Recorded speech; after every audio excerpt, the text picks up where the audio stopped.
জীবন কত অনিশ্চিত সেটাই যেন আবারও প্রমাণ করলেন লিভারপুলের পর্তুগিজ তারকা দিয়েগো জটা।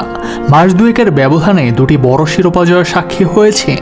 দীর্ঘদিনের প্রেমিকার সঙ্গে বিবাহ বন্ধনেও আবদ্ধ হলেন কদিন আগে। তবে এক দুর্ঘটনায় সব যেন এখন কেবল স্মৃতি। ফুটবল আর জীবন সবকিছুর সীমানা পেরিয়ে গেলেন পর্তুগিজ ফরোয়ার্ড। স্পেনের জামোরায় আকস্মিক এক গাড়ি দুর্ঘটনায় মারা গেছেন লিভারপুলের পর্তুগিজ ফরোয়ার্ড দিয়েগো জটা। বিবিসির প্রতিবেদনে বলা হয়েছে এই দুর্ঘটনায় জটার ভাই আন্দ্রে সিলভাও মারা গেছেন। স্প্যানিশ নিউজ এজেন্সি ইএফি এর বরাতে স্কাই স্পোর্টস বলছে, ভাই আন্দ্রেকে নিয়ে বৃহস্পতিবার সকালে নিজেই গাড়ি চালাচ্ছিলেন জটা। স্থানীয় সময় বেলা 12:40 দিকে স্পেনের জামোরা প্রদেশের A52 মহাসড়কে পৌঁছালে হঠাৎই গাড়ি নিয়ন্ত্রণ হারিয়ে রাস্তা থেকে ছিটকে পড়ে। তাৎক্ষণিকভাবে দ্রুত আগুন ধরে গেলে ভাইসহ নিহত হন জটা।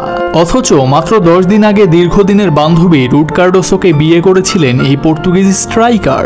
দীর্ঘদিন সম্পর্কে থাকা দুজনের রয়েছে 3টি সন্তান। সে বিয়ের ছবিও এখন সামাজিক যোগাযোগ মাধ্যমে ঘুরছে।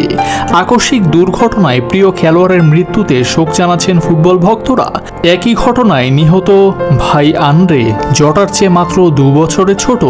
তিনিও পর্তুগালের সেকেন্ড ডিভিশনের ক্লাবে খেলতেন। পোর্তোয় জন্ম জটার। সেখানকারই ক্লাব পাকোস দে ফেরেরার হয়ে ফুটবল জীবন শুরু 2015 সালের দিকে। 1 বছর পর তিনি যোগ দেন স্পেনের আতলেতিকো মাদ্রিদে। তবে লা লিগায় একটি ম্যাচও খেলতে পারেননি। 1 বছর লোনে কাটান এএফসি পোর্তোয়। সেখানে 8টি গোল করেন। চোখে পড়ে যায় উলফসের। প্রথম লোনে, পরে পাকাপাকিভাবে জটাকে কিনে নেয় উলফস। প্রথম মৌসুমে 17 গোল এবং পরের মৌসুমে 16 গোল করেন তিনি। 2020 সালে উলফস থেকে লিভারপুলে যোগ দিয়েছিল জটা। তারপরই তৎকালীন কোচ ইয়র্গেন ক্লপের দলের গুরুত্বপূর্ণ সদস্য হয়ে ওঠেন তিনি। নিয়মিত প্রথম একাদশের সুযোগ পেতে থাকেন। গত মৌসুমে লিভারপুলের লিগ জয়ী দলেও গুরুত্বপূর্ণ ভূমিকা পালন করেন।